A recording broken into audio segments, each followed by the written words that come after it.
Thank you sir. आदरणीय सदस्य श्री संबित पात्रा जी।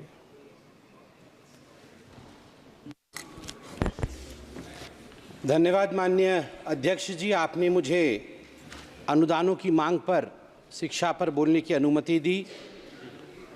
नास्ति विद्या समो बंधु नास्ति विद्या समः सहृतः नास्ति विद्या समः वित्तं नास्ति विद्या समः सुखम।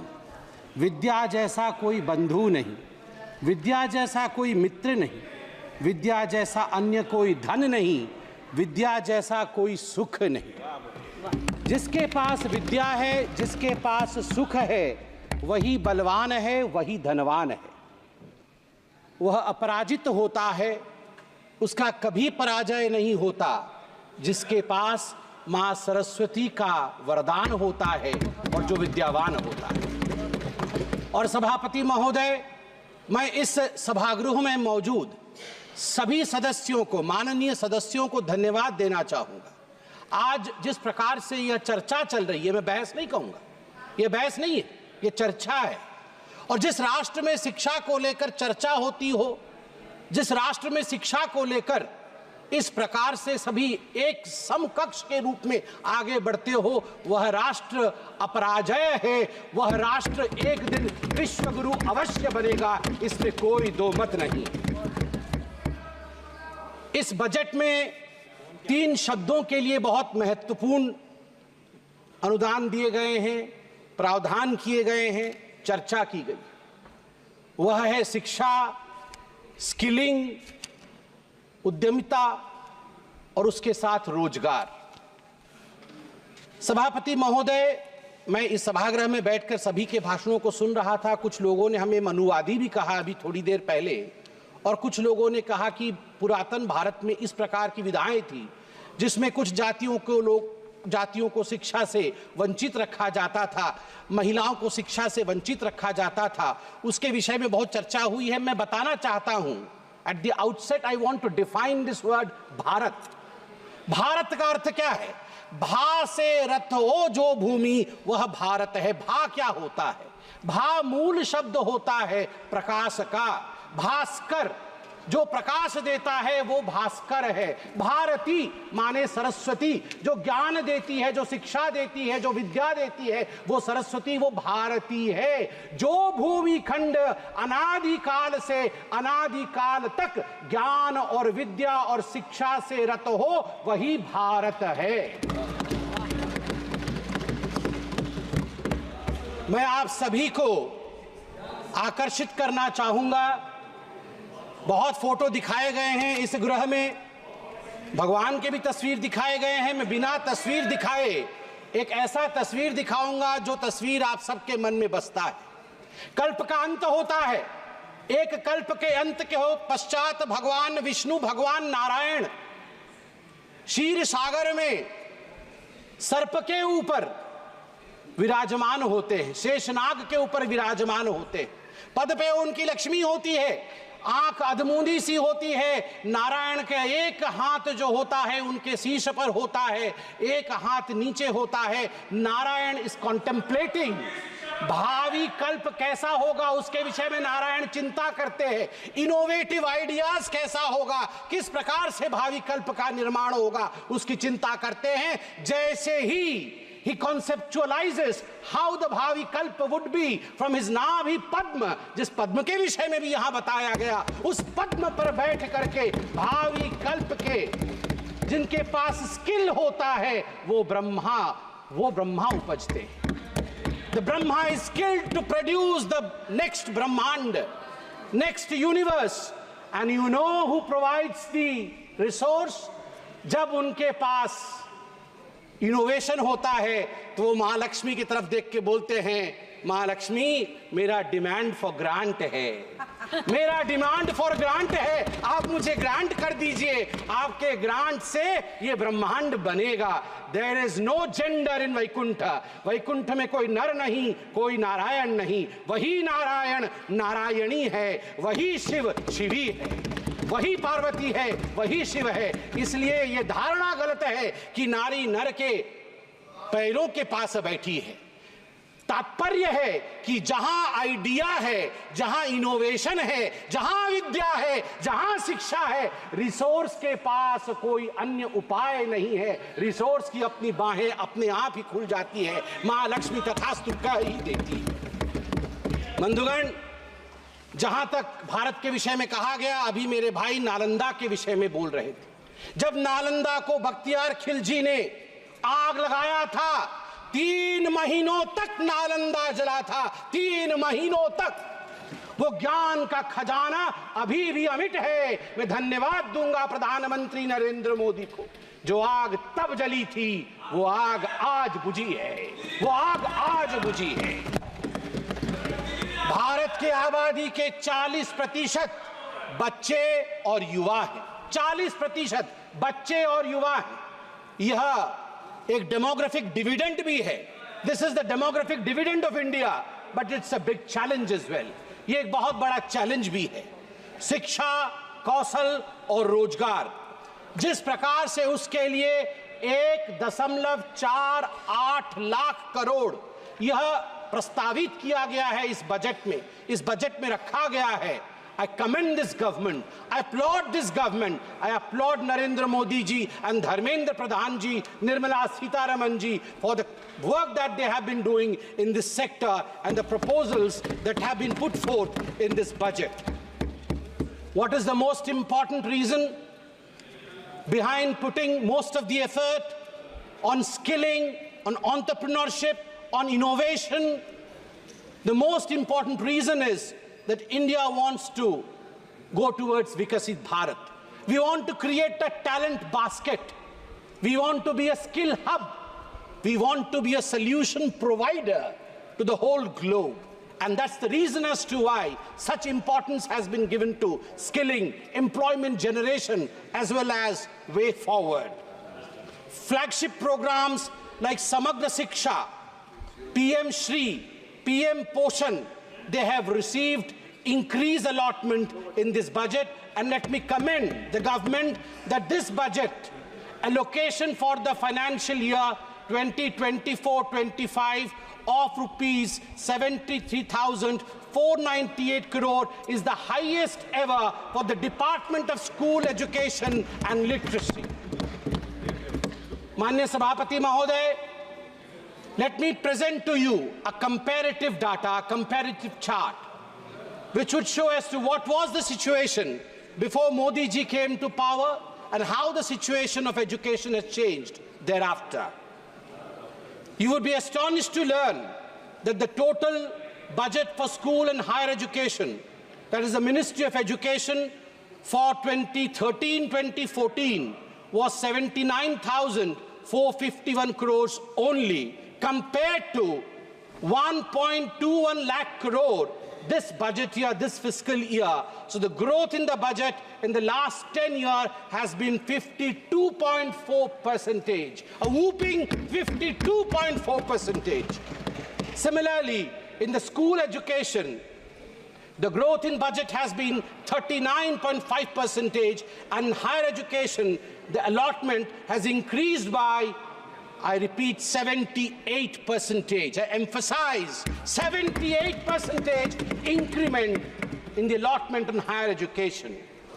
Sir, today a lot has been talked about reservation. My good friend from this side and my friends from that side, they've exchanged arguments about reservation, आरक्षण. मुझे तो कहते हुए तकलीफ होती है, जो लोग आरक्षण के ऊपर इस प्रकार मगरमच्छ के आंसू बहाते हैं, वो लोग आज जवाब दें। कांग्रेस के दिग्गज नेता यहां मौजूद हैं, आप बताइए क्या ये सच नहीं है कि जो सेंट्रली फंडेड इंस्टीट्यूशंस हैं, जामिया मिलिया इस्लामिया और अलीगढ़ मुस्लिम यूनिवर्सिटी, भारत का संविधान कहता है कि ये सेंट्रली फंडेड इंस्टीट्यूशंस के अंदर भी हमारे एससी और हमारे एसटी बंधुओं के लिए आरक्षण का प्रावधान रहे। मगर बड़े दुख के साथ मुझे कहना पड़ रहा है, 2011 में जामिया मिलिया इस्लामिया से SC ST स्टूडेंट का आरक्षण कांग्रेस पार्टी ने समाप्त कर दिया। और ठीक उसी प्रकार 1981 में अलीगढ़ मुस्लिम यूनिवर्सिटी से SC ST स्टूडेंट्स का आरक्षण कांग्रेस पार्टी ने मुस्लिम तुष्टीकरण के कारण समाप्त कर दिया। इसके लिए कांग्रेस पार्टी को जवाब देना होगा। आज मैं सुन रहा था, यहां कोई पेपर लीक के विषय में कह रहा था। अरे अपने गिरेबान में झांक के देखो भैया, गिरेबान के अंदर पाप ही पाप भरा हुआ है और आप हमारी तरफ देख रहे हो। नीट के एग्जाम को लेकर सुप्रीम कोर्ट का जजमेंट आया है कुछ दिनों पहले और मैं कॉन्ग्रेचुलेशंस कहना चाहूंगा इस सरकार को। बिल्कुल सही तरीके से जो धर्मेंद्र प्रधान जी ने उस दिन यहां पर आप लोग चिल्ला रहे थे, धर्मेंद्र प्रधान जी ने जो कहा था, इंतजार करिए, we will come out clean on NEET examination. The highest court of this country has buried us. The highest court of this country has given its verdict. But let me read out. आपके पाप के चिट्ठे, आप मतलब ये दिल्ली वाले आप नहीं, आपके पाप के चिट्ठे मतलब आपके 2006 में कहां ये सब लीक हुए थे। देखिए 2006 में CBSE class 12 accountancy paper leak, 2007 Akhil Bharatiya engineering प्रवेश पत्र परीक्षा पेपर लीक AIEEE, 2008 में PMT pre medical paper leak, 2012 में all India institute of medical science परीक्षा पेपर लीक, 2014 में CBSE कक्षा 10 और कक्षा 12 की पेपर लीक, 2013 में Maharashtra SSC exam paper leak, 2016 में कर्नाटका PUC परीक्षा पेपर लीक, सिद्धरामैया की सरकार थी, 2013 में Rajasthan university paper leak, Ashok Gehlot ji की सरकार थी, 2011 में हरियाणा बोर्ड परीक्षा पेपर लीक, भूपेंद्र सिंह हुड्डा जी की सरकार थी, 2013 में राजस्थान लोक सेवा आयोग RPSC पेपर लीक आपकी सरकार थी। आप जरा सोच के देखिए, आपके गिरेबान के अंदर किस प्रकार से पेपर लीक भरा हुआ है। मुझे बड़े गर्व के साथ आज कहना पड़ रहा है कि इस सरकार ने पेपर लीक को रोकने के लिए 5 फरवरी को एक ऐसा बिल रखा है जिस बिल का नाम है the public examinations prevention of unfair means bill 2024, जिसमें 10 साल के जेल का प्रावधान है और 1 करोड़ रुपए तक का फाइन रखा गया है। सभापति महोदय, कष्ट के साथ कहना पड़ रहा है 34 वर्ष बीत गए, यहां युवक सांसद बैठे, बड़ा सम्मान करता हूं मैं, युवा सांसद है यहां कि कितने युवा सांसद है, देखिए इनसे पूछिए आप NEP नेशनल एजुकेशन पॉलिसी को आने में 34 वर्ष क्यों लगे। गर्व के साथ कहूंगा 2014 में प्रधानमंत्री नरेंद्र मोदी, भारतीय जनता पार्टी ने अपने मैनिफेस्टो में सीना ठोक करके कहा था, हम सरकार में आएंगे, नई शिक्षा नीति लाएंगे, और हमने वो करके दिखाया है। ये मोदी की गारंटी है नई शिक्षा नीति, और अमूलचूल परिवर्तन है नई शिक्षा नीति में। मदर टंग, मातृभाषा के लिए सम्मान है, एक कॉम्प्रिहेंसिव होलिस्टिक अप्रोच है पूरी शिक्षा के प्रति। आप सोच के देखिए, इस देश में जो आज चिल्ला रहे हैं उस तरफ बैठ करके 34 वर्षों तक ये मौन थे, 34 वर्षों तक इन्होंने आवाज नहीं उठाई। शिक्षा में परिवर्तन होना चाहिए, इस विषय में इनकी धारणा नहीं बनी। एक नरेंद्र मोदी को आना पड़ा NEP को लाने के लिए। अध्यक्ष जी, मैं जानता हूं समय की एक सीमा होती है, इसलिए मैं अपने अंतिम पक्ष में कुछ कंपैरेटिव डाटा रखूंगा। स्टेटस ऑफ एजुकेशनल इंडिकेटर्स, बहुत लोगों ने कहा कि आप लोगों ने क्या कर दिया। मुझे लगता है कि सबसे बढ़िया होता है स्टैटिस्टिक्स रखा जाए। आप अगर यहां आंकड़े रख देंगे, आंकड़े को कोई झुठला नहीं सकता है, तो आज मेरे हाथ में वो आंकड़े हैं जिनको कोई झुठला नहीं सकता है। ये आंकड़े क्या कहते हैं? Gross enrolment ratio at primary level 3.31% बढ़ोतरी हुई है नरेंद्र मोदी जी के आने के पश्चात। Gross enrolment ratio at upper primary level 4% की बढ़ोतरी हुई है नरेंद्र मोदी जी के आने के पश्चात। प्यूपिल टीचर रेशियो, आज कोई मेरे साथी कह रहे थे टीचर की संख्या कम हो गई है, बंधुगण सुन लीजिए, प्यूपिल टीचर रेशियो जो पीटीआर होता है उसमें 9% की बढ़ोतरी हुई है नरेंद्र मोदी जी के आने के बाद, 9% की बढ़ोतरी हुई है। ठीक उसी प्रकार मुझे तो तकलीफ लगती है, मुझे तकलीफ होती है सोच करके स्कूल में इलेक्ट्रिसिटी नहीं थे। आंकड़े कहते हैं 36% इंक्रीज हुआ है नरेंद्र मोदी प्रधानमंत्री बनने के पश्चात। We have 36% increment in electrification of schools. अंधकार में बच्चे पढ़ रहे थे, अंधकार से उजाले की तरफ लेने का काम नरेंद्र मोदी जी ने किया है। ये छोटा विषय नहीं है। Hand wash facility, midday meal का प्रोग्राम होता है, हाथ धोना अनिवार्य होता है, हाथ ना धोएं तो बीमारी होगी। आपको जान के आश्चर्य होगा, यह जो आंकड़ा मैं भी कहने वाला हूं, 51% increment in hand wash facility in school after Modi ji became the prime minister of India. Modi ji के प्रधानमंत्री बनने के बाद 51% इजाफा हुआ है उन स्कूलों में जहां हैंड वॉश फैसिलिटी मिली है। और मैं बहुत संवेदना के साथ, और मैं चाहूंगा कि कोई इसमें चिल्ला चोट भी नहीं होनी चाहिए, क्योंकि मैं दिव्यांग बच्चों की बात करने वाला हूं। चिल्ड्रन विथ स्पेशल नीड्स, जब वो स्कूल जाते थे तो इनके लिए रैंप्स नहीं थी। मोदी जी ने इसके लिए स्पेशल बैठक ली, इसके लिए एक अलग रूप से बैठक हुई, और उस बैठक का परिणाम रहा, उसका नतीजा रहा कि आज 14% से अधिक इजाफा हुआ है उन स्कूलों का जिसमें स्पेशली एबल्ड बच्चों के लिए रैंप्स है, फैसिलिटी है कि वो बच्चे आराम से जाके शिक्षा ग्रहण कर सके। केवल इतना ही नहीं है, यहां बहुत सारी बातें हुई हैं आरक्षण को लेकर, उसके विषय में मैंने बताया। मेरे भाई भी वहां बैठे हैं जो इस विषय को लेकर चिंतित भी रहते हैं, होना भी चाहिए, बिल्कुल होना चाहिए। मैं आपके लिए बता दूं sir, gross enrolment ratio for SC, अनुसूचित जाति का जो एनरोलमेंट रेशियो होता है, ग्रॉस एनरोलमेंट रेशियो, वो 17.1% था 2013-14 में, बढ़कर 23.1% हुआ है 21-22 में, जो कि 35% से अधिक का इजाफा है। धन्यवाद, आपने ताली इस पे मारी है। यही, this is bipartisanship. This is what we are standing for the betterment of the country. Gross enrollment ratio for ST increased by, just imagine, 67.2%. ST बच्चों की संख्या बढ़ के उनकी एनरोलमेंट आज 67.2% हुई है। क्यों ना हो? किस आदिवासी ने इस देश में कभी सोचा था कि हम में से एक बहन राष्ट्रपति बन जाएगी?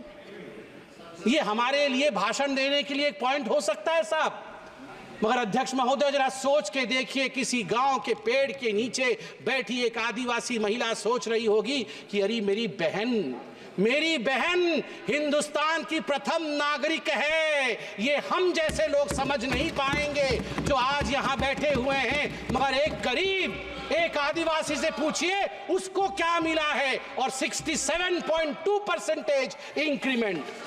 और अंत में जो हायर एजुकेशन लर्निंग सेंटर्स है, IITs की संख्या 6 IITs, 7 नए IIM, 16 IITs, ट्रिपल IITs, 2 नए IISER, 1 नया, ये नहीं चाहिए, ये 6 नए IIT बन गए तो क्यों नाराज? अध्यक्ष महोदय, 6 नए IIT बने हैं, क्यों नाराज हैं? मैं जानता हूं अब मेरा समय, आप बोलेंगे कि घंटी बजे, इससे पहले मैं अपने क्षेत्र महाप्रभु जगन्नाथ जी के शरण में जाकर एक डिमांड फॉर ग्रांट, मेरा भी डिमांड फॉर ग्रांट है, मैं उसे भी रख देता हूं 1 मिनट में। बहन और भाई मेरे, ये महाप्रभु जगन्नाथ जी के क्षेत्र का है, सुन लीजिए। संबित पात्रा जी, काइंडली एड्रेस द चेयर। आप सभी अध्यक्ष महोदय, महाप्रभु जगन्नाथ जी की भूमि पुण्य भूमि है, पुरुषोत्तम क्षेत्र है। अभी थोड़ी देर पहले हमारे सदस्य प्रताप सारंगी जी ने बिल्कुल सही कहा, वहां उड़ीसा के गांधी कहा, जिनको हम कहते हैं, जिनको हम महात्मा गांधी कहते हैं, उड़ीसा के पंडित गोपबंधु दास जी, उनको महापंडित गोपबंधु दास कहा जाता है। उन्होंने बकुड़ वन, सत्यवादी करके क्षेत्र है पुरी में, सत्यवादी में बकुड़ वन 1909 में स्थापित किया था। जैसे रविंद्रनाथ टैगोर जी ने शांति निकेतन स्थापित किया था, ठीक उसी प्रकार बकुड़ वन स्थापित किया था। वन में शिक्षा दी जाती थी और वह अपने आप में एक बहुत बड़ा विधा था। मैं आपसे निवेदन करता हूं कि जब भारत आज़ाद हुआ, वहां एक हाई स्कूल खुला, बाद में वहां राज्य सरकार ने एक यूनिवर्सिटी उड़िया भाषा के लिए खोला। मैं आपके माध्यम से इस सदन से और सरकार से भी निवेदन करता हूं कि वहां एक उच्च कोटि का शांति निकेतन जिस प्रकार बनाया गया है, सेंट्रली फंडेड यूनिवर्सिटी बने, जहां उत्कल प्रदेश उड़ीसा की बहुत सारी जो विधाएं हैं, संस्कृति है, कला है, जगन्नाथ जी की परंपरा है, उसकी शिक्षा दी जाए ताकि हम सब उससे उपकृत हो। इतना ही कह के मैं आपका धन्यवाद करता हूं। जय जगन्नाथ। इससे पहले मैं